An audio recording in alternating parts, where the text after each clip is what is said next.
Hello, everyone, and welcome. You're listening to the podcast of the Forum on Central and Eastern Europe at KU Leuven. In our 20-minute episodes, we explore the latest research on the region and engage with scholars whose work we find exciting and inspiring. My name is Peter Vermeersch, professor at KU Leuven, and today I'm delighted to be joined by Olivera Simić. Olivera Simić is professor at Griffith Law School in Australia and an internationally recognized scholar in international law and transitional justice. Having lived through the Yugoslav wars, her work is deeply shaped by both personal experience and global academic engagement. Through extensive interviews with survivors, perpetrators, and witnesses, she investigates questions of justice, trauma, memory, and resilience.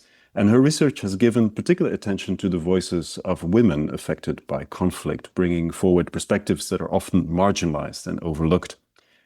Today, we will be talking about her latest book, which is called Madam War Criminal, Biljana Plavšić, Serbia's Iron Lady.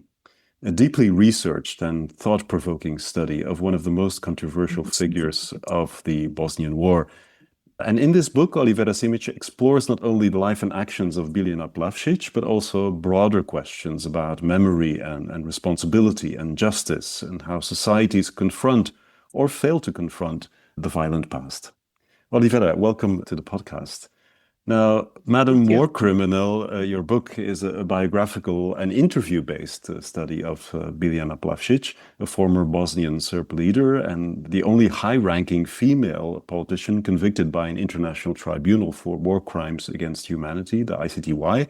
And so the book explores her life through the Bosnian War of the early 1990s, and after that, focusing on her ideology, the actions that she did, but also the trial, the imprisonment, and the lack of remorse that she showed afterwards. I want to begin the interview by asking you about interviewing Biljana Plavšić. Could you give us an idea of how that was like? Could you give us some impression of that process? And what was the moment during that process when your curiosity about this person turned into a full book project? Thanks for that question. The process was interesting, but it was also difficult. I have to say, I can say more about ethics when it comes to interviewing perpetrators. And I often say that there are no really trainings at universities to prepare someone to do interviews, not with victims, let alone with perpetrators. So it's really, you practice this as you go and you learn as you go. So that's what happened to me, except that my very first perpetrator was Biljana Plavšić, ex-president, high-ranked politician in the Bosnia, the only female prosecuted for crimes against humanity before the International Tribunal for the former Yugoslavia, and in fact, before any international tribunal in history. So it was quite demanding mentally to do this work. And also because I'm insider, as you mentioned, to this war. So I'm someone who was born in Bosnia and Herzegovina. I went through the war too, and remember vividly Biljana Plavšić from those early days from 1992 and all the way. I followed her work, and I remember some of her speeches, and I know what she has done. And I never actually had a plan to write a book about her. That was not my intention. I just wanted to have 2-hour interview with her to talk about her post-sentence life. So that was my intention.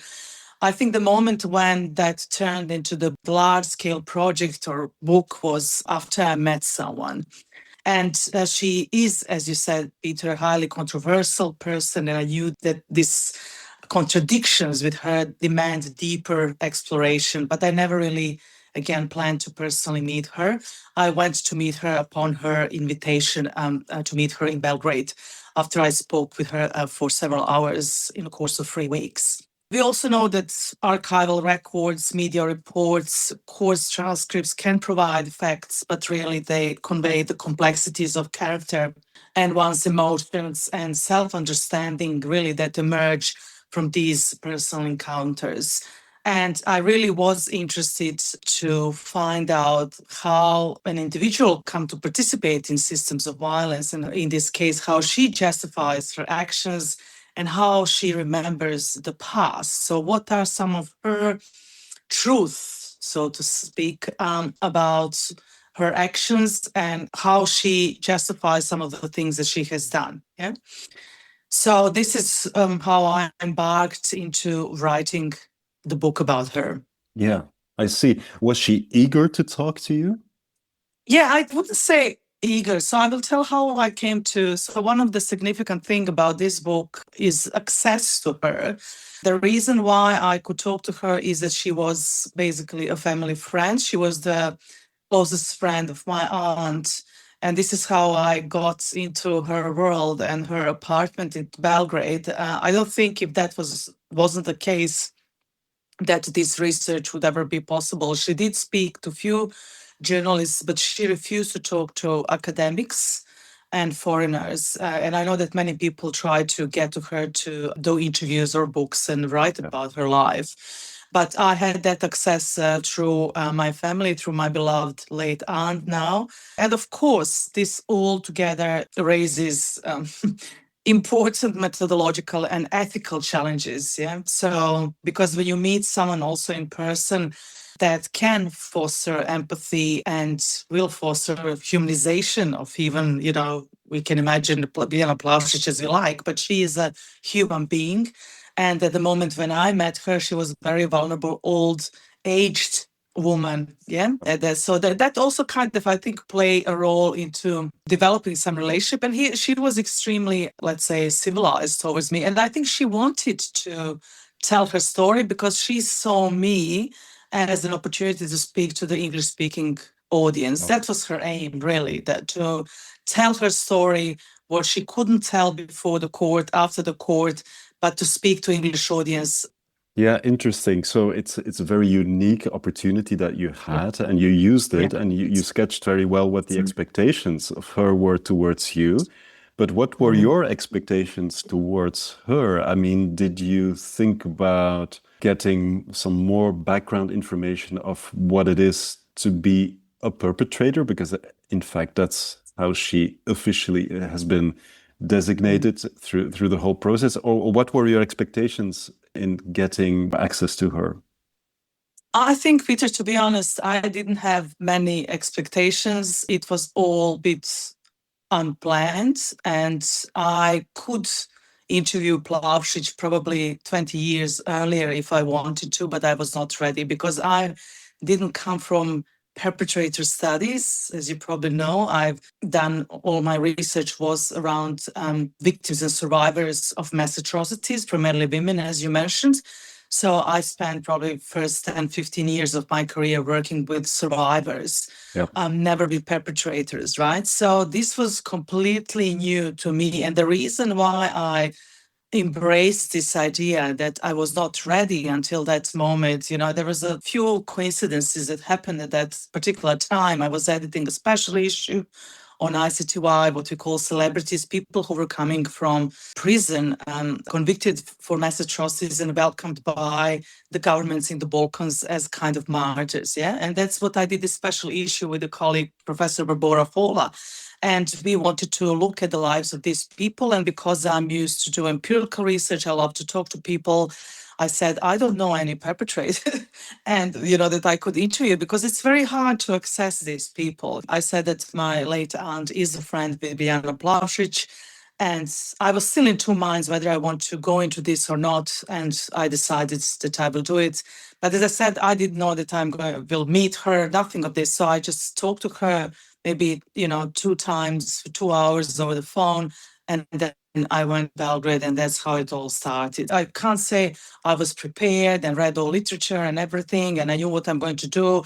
No, it's not really like that. It's really learning as doing this work as I go. And also what I did, of course, as I would usually do with all people that I interview or particular crimes that I'm looking at survivors, I would read everything that I can. So I try to read everything that I can about her, to find out everything, audio recordings, YouTube videos, newspaper articles, archives. So I read a lot. I mean, I knew, of course, from my lived experience about her and what she presented and what she talked about, but I really tried to inform myself as much as possible. So that's what would be, of course, one of my advices also to students or young researchers, that before you go to do any field work, you should try to say, do the homework and to try to find out as much as possible. And have a broad scope, obviously, and read everything that you find. What is fascinating about your book is that it deeply engages with Plavšic's personal memories, which is unique in itself. But if we zoom out a little bit, could you tell us a little bit more also about how this personal history fits into a broader narrative in the broader context, let's say, of memory politics in the former Yugoslavia? Or more specifically, to what extent do her personal memories reflect wider collective narratives in, for example, Republika Srpska today? Her selective memories, but they reflect and they, I think, reinforce also these dominant collective narratives in Republika Srpska, while also they served, of course, her own political and personal interests. So her memoirs, she published 2 books of memoirs in Serbian language 20 years ago. Her interviews and public statements are all characterized by selective remembering and selective forgetting. So while she acknowledged some responsibility before the tribunal and, expressed remorse in certain moments, she later distanced herself from guilty plea and increasingly emphasized Serbian suffering and the victimization of Serb people. And this is also what came through our conversation. There was a lot of self-pity and also a lot of empathy for Serbian suffering. And this is interesting that on the one hand, she was cold and absolutely indifferent, and she still say that, towards persecution of non-Serbs. So no emotions at all. On the other hand, you could see this woman crying when it comes to Serb suffering. So there was this split personality or compartmentalized personality where she can be very empathetic, but at the same time not lack empathy for non-Serbs. So that's what I noticed. But this selective memory, to go back to your question, mirrors the broader memory politics, not just Republika Srpska, where narratives of the Bosnian War often foreground Serbs' victimhood while they minimize, downplay, or deny crimes committed against Bosniak and Croats. And this is the same, her thinking is completely the same. So her recollections reflect what memory scholars describe as the political construction of collective memory. You probably know that's necessarily unique to Republika Srpska. This is something that we see in Croatia as well. This is something that we see in Serbia as well. So there is this politics of collective victimhood and suffering of our own people, and then perpetrators are everyone else, but we don't have perpetrators, we committed no crime. So there is no owning of crimes by any group in the Balkans. And there's another element, another dimension, I think, and that is the view of the war of the 1990s as a continuation of the Second World War. That was also very present, I think, in the narrative of Plavšić, or what can we say about that? Yeah, so a lot of people ask me, and they found it interesting that, for people who are not from region and not necessarily scholars in the region, they found it fascinating how she switches between 1941 and 1991, and sometimes even blurs these the Second World War with this war. So this tendency to frame the 1990s war as continuation of the Second World War is really significant because it situates contemporary violence within much longer narrative of historical grievance, victimhood, and basically ethnic struggle. And such narratives are, again, not unique to Plavšić, but they have become central to national memory politics across the former Yugoslavia. The linking of the Bosnian War to the atrocities committed during World War II, and particularly World War II, and then the independent state of Croatia. And we've seen a lot of this historical revisionism in Yugoslavia, where all nations are going back to Second World War, and again, unresolved grievances and trying to pursue their constituencies, that this is why we had this war is because what they have done to us in Second World War, or we want to prevent what we survived the Second World War. A sort of continuing victimhood based on a historical narrative. In a way, you could say that Plavšić is very much an emblem or like a prime illustration of this kind of thinking. Yes, but she always emphasized that. But I think she is an emblem. But most of politicians, contemporary and past ones, do still talk about World War II and make anniversaries and commemorations now for some atrocities happened in World War II, trying to invoke that collective memory of terrible things that happened and were unpunished, all the time justifying why we need to now take care, be on alert, and be prepared, basically, for new attack or potential attack from the other. Yeah. Which puts us in a very difficult position right now. I think if we look at the book is about the past, but it's also about the contemporary times, you could say, because it puts big question marks, or at least it provokes a lot of reflections on the state of what has then been called the process of reconciliation in the region. What are your thoughts about that? Are we advancing in any way, or does this book and the narratives that you uncover illustrate how difficult it continues to be? I don't know if we can talk about reconciliation in the former Yugoslavia. It became very multi-layered term to talk about reconciliation, and I'm not sure how to talk about reconciliation and even transitional justice in the former Yugoslavia. What we've seen today there is, I think, it's a worse situation than it was a context in 1990s, with denialism, historical revisionism, with the celebration of war criminals and war crimes, and impunity, denial and celebration of war criminals showing up on television and media and giving speeches and talks and becoming regular guests on TV shows. And this has become new normal. And this is what I'm personally most concerned with. People just lost faith or lost any sort of hope that something will change or that it can change. And there is this broad acceptance of these narratives, not necessarily agreement. I don't think that majority of people agree, but I think there is some kind of fatigue and exhaustion after so many years of being in transition. I don't know where we are in this process, because I don't think we transitioned to democracy. What we see in the region with all this that I described, it doesn't look like that. So to talk about reconciliation today, I'm not convinced that we have any reconciliation. Divisions are very, very strong. Yeah. Now, let's return a bit to the perpetratorship of Plavšić herself. Until the Yugoslav wars erupted in 1991, Plavšić had actually been an internationally renowned scientist and a faculty member, faculty dean even at the University of Sarajevo. And you also describe her as highly educated, intellectually accomplished. That puts a particular spin, let's say, or gives pause to think about what perpetratorship is. It seems that your story is also a story about how even admirable individuals become involved in mass violence. So what did the story of Plavšić and interviewing her learn you about the potential for perpetratorship in a society? And were you surprised by that? And what was your thinking about this when you discovered this?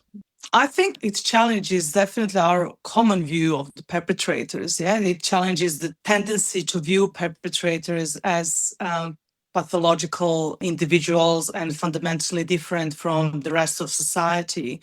And I think many of us think, of course, we know that they are not all, pathological. Of course, they are individuals like us, but we still like to imagine them as something else. And I think each time we are kind of surprised and confronted how this is possible, that someone who was professor, dean of university, well-established scientist, everything, the best teacher. I still meet her students. Just the other night, I was in my favorite bookstore, and there was her student who told me that she was the best teacher. She studied pharmacology, and she was not the only one that I meet. So that's her students just love her. This work again highlights how ordinary individuals can become implicated in systems of violence through ideology, through conformity, and this gradual moral disengagement, but also unresolved, I would say, historical grievances, and also very right-wing nationalist views. And also Biljana Plavšić, and I write about that book, she's also witnessed some of the violence happening to her own family during the Second World War. So we have to also remember that. She was also traumatized by that because she was in Sarajevo during the Second World War, and she witnessed that her mother's family basically disappeared in Ustasha camps. Of course, what I said does not diminish responsibility, but it complicates this simplistic distinction between so-called evil perpetrators and innocent bystanders, right? In terms of also prevention, I think that the work reinforced the importance of paying attention to the early social and political processes that make violence possible. I think that's what most scholars in perpetrator studies would say, is that why it's important to learn and to listen to perpetrators is to learn about this broader socio-political context that they are coming from, and pay attention to rhetoric that's dehumanizing, racist, exclusionary, denial of others' suffering, etc. This is how it starts. And unfortunately, I think in this time and age, we can see that in a lot of countries, and this is what a lot of us are worried about that.